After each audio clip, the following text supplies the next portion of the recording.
గోదావరి కన్నెటి కోస పేరుతో గత 5 రోజులుగా రామగుండం మాజీ శాసనసభ్యులు పెద్దపల్లి జిల్లా బీఆర్ఎస్ అధ్యక్షుడు కోరుకంటి చందర్ మహాపాదయాత్ర చేపట్టారు.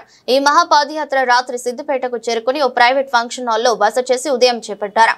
కాంగ్రెస్ 15 నెలల పాలనలో సాగుకు తాగునీరు ఇవ్వకుండా అటు రైతులను ప్రజలను అనేక ఇబ్బందులకు గురి చేస్తుందని ఆయన ఆరోపించారు. గత ప్రభుత్వం నిర్మించిన కాళేశ్వరం మేడిగడ్డ ప్రాజెక్టులు కుంగాయని అబద్ధం ప్రచారం చేసి ఇప్పుడు రైతన్నలకి ప్రజలకు సాగునీరు ఇవ్వకుండా కాంగ్రెస్ ప్రభుత్వం మోసం చేస్తుందంటున్న రామగుండం మాజీ ఎమ్మెల్యే కోరుకంటి చందర్ తో మా ప్రతినిధి Rajababu face to face. Godavari కన్నీటి కోస అనే నినాదంతో మహాపాదయాత్రకు శ్రీకారం చుట్టారు రామగుండం మాజీ ఎమ్మెల్యే కోరుకంటి చందర్.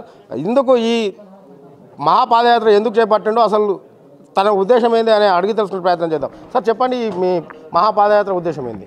తలాపున పారుతుంది గోదావరి, మా చేను మా చిలక ఎడారై అని తెలంగాణ రాష్ట్రం రావడానికి ముందు పాటలు పాడుకున్నాం.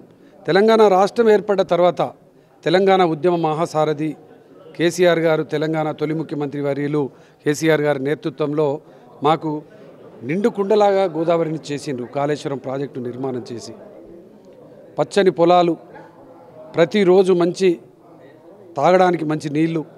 5 ఏళ్ల పాటు మేము ఎమ్మెల్యేగా ఉన్నప్పుడు అక్కడ పడవల పోటీలు నిర్వహించినాం. 15 నెలల్లోనే గోదావరిని ఎండబెట్టిండ్రు. కాళేశ్వరం ప్రాజెక్టు మీద తప్పుడు ప్రచారాలు చేసినటువంటి మాటలను కప్పిపుచ్చుకోవడం కోసం కేసీఆర్ గారి మీద అక్కస్తోని ఈ యొక్క కాళేశ్వరంను ఎండబెట్టారు. కాబట్టి ఆ ఎండగట్టినటువంటి ఆ యొక్క గోదావరిని సార్ ఇక్కడ కేసీఆర్ మీద అక్కస్తోటి కాళేశ్వరం ఎండబెడితే ప్రభుత్వానికి వచ్చే నష్టం, ప్రభుత్వానికి ఏం జరుగుతుంది? వాళ్ళకేం లాభం అయితే లేదు కదా. ఇక్కడ అంతిమంగా ప్రజలు నష్టపోతారు కదా.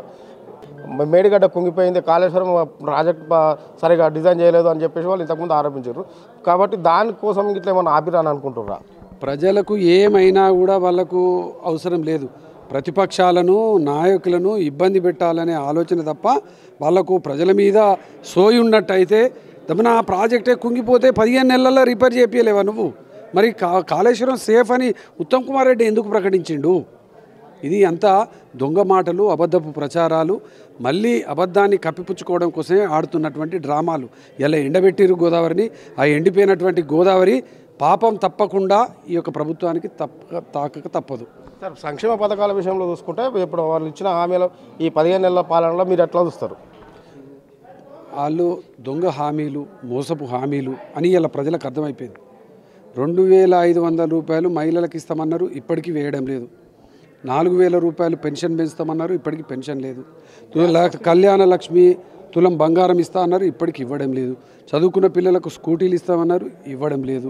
ఇట్లా 420 హామీలు ఇచ్చారు, ఏ హామీ కూడా నెరవేరలేదు. వాళ్ళు ఏమంటారు? ప్రధానంగా ఇచ్చిన 6 గ్యారంటీలు ఏవైతే ఉన్నాయో వాటిని ఖచ్చితంగా అమలు చేసినాం మేము ఇప్పటికీ అని చెప్పి రుణమాఫీ మెయిన్ ప్రత్యేకంగా వాళ్ళు చెప్పుకున్నది ఏంటంటే రుణమాఫీ.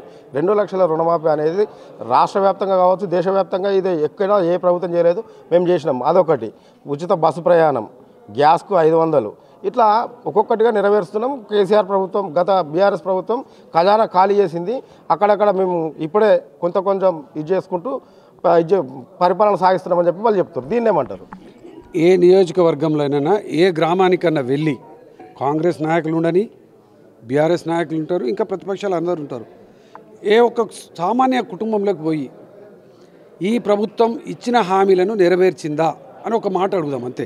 ఇక వాళ్ళు చెప్పిన మాటలు, మేము చెప్పిన మాటలు వదిలిపెడదాం. ఇక గ్రామాలకు వెళ్దాం, వాళ్ళు ఇచ్చిన హామీలను ఎంత మేరకు నెరవేర్చిండ్రు. రుణమాఫీ విషయానికి వస్తే ఓ గ్రామాన్ని తీసుకుందాం. ఆ గ్రామంలోకి పోయి కేసీఆర్ గారు ఎంతమందికి రుణమాఫీ చేసిండ్రు, మీకు ఏమి రుణమాఫీ చేశారు, రైతు బంధు ఎంత మొత్తం బంద్ చేసిర్రు, రైతు భరోసా ఎంతమందికి ఇచ్చిండ్రు, ఇవన్నీ కూడా వాళ్ళు ఇచ్చినటువంటి 15,000 ఇస్తా అన్నది 12,000 అని కథ పెట్టిర్రు. అది కూడా ఇప్పుడు ఇది ఏం లేదు, మేము చెప్పుడు కాదు, వాళ్ళు చెప్పుడు కాదు. డైరెక్ట్ గ్రామాలలోకి వెళ్దాం. వాళ్ళు ఎన్నికల సమయంలో మాట్లాడిన మాటలేంది, ఇప్పుడు మాట్లాడుతున్న మాటలేంది, అప్పుడు ప్రవర్తించిన తీరేంది, ఇప్పుడు ప్రవర్తించిన తీరేంది. ఏ నియోజకవర్గం, మా నియోజకవర్గం రామగుండం నియోజకవర్గానికి రమ్మనండి. రామగుండం నియోజకవర్గంలో ఎమ్మెల్యే మేము పోతాం ఏదైనా గ్రామానికి.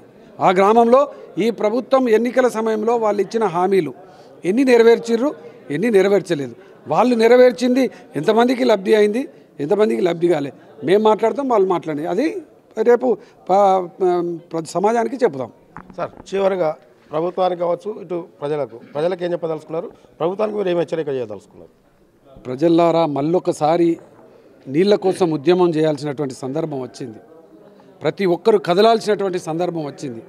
ఆనాడు తెలంగాణ ఆత్మగౌరవం కోసం ఏ విధంగా అయితే పోరాటం చేసినామో ఇలా మన వనరులను మన సంపదను కాపాడుకోవడం కోసం ఇలా పోరాటం చేయాల్సినటువంటి పరిస్థితి వచ్చింది. కాబట్టి అందరూ కూడా ఈ యొక్క ప్రభుత్వం మీద ప్రశ్నించాల్సినటువంటి అవసరం ఉన్నది. ప్రశ్నిస్తే తప్ప ఈ ప్రభుత్వం ఏ పని కూడా చేసేటువంటి పరిస్థితి కనబడతలేదు. అందుకోసమే ఈ ప్రభుత్వం మీద నిలదీత మొదలు పెడదాం. గోదావరిని నిండు కుండలా చేసేంత వరకు ఈ ప్రభుత్వం మీద ప్రశ్నిస్తూనే ఉంటాం, కొట్లాడుతూనే ఉంటాం. ఈ ప్రభుత్వం దిగివచ్చేంత వరకు కూడా ఈ పోరాటం, నీళ్ల పోరాటం సాగుతూనే ఉంటుంది. ఇది మొత్తానికైతే కాళేశ్వరం ప్రాజెక్టు నింపి గోదావరి జలాలతో నిండుకుండలా చేసి ఇక్కడ ఉన్నటువంటి మల్లన్న సాగర్ కావచ్చు, రంగనాయక సాగర్ కావచ్చు, కొండపోచమ్మ సాగర్ కావచ్చు, ఈ ప్రాజెక్టులను నీళ్లు నింపి రైతాంగానికి తాగునీరు, ప్రజలకు సాగునీరు అందించే విధంగా ప్రభుత్వం చర్యలు తీసుకోవాలని చెప్పేసి చందర్ గారు చెప్పడం జరిగింది. అదేవిధంగా కాంగ్రెస్ ప్రభుత్వం ఎన్నికల ముందు ఇచ్చిన ఏ ఒక్క హామీని కూడా అమలు చేయకుండా ప్రజలను మభ్యపెట్టి అధికారంలోకి వచ్చి అబద్ధాల పునాదుల మీద కాంగ్రెస్ ప్రభుత్వం ఏర్పడ్డదని చెప్పి వారు ఆరోపిస్తున్నారు. మున్ముందు రాబోయే రోజుల్లో కూడా ప్రజలను చైతన్యపరిచి నీళ్ల కోసం మరో పోరాటానికి సిద్ధం చేస్తామని చెప్పేసి రామగుండం మాజీ ఎమ్మెల్యే చందర్ చెప్పడం జరుగుతుంది. కెమెరా పర్సన్ నరేష్తో రాజబాబు, S6 న్యూస్, సిద్దిపేట.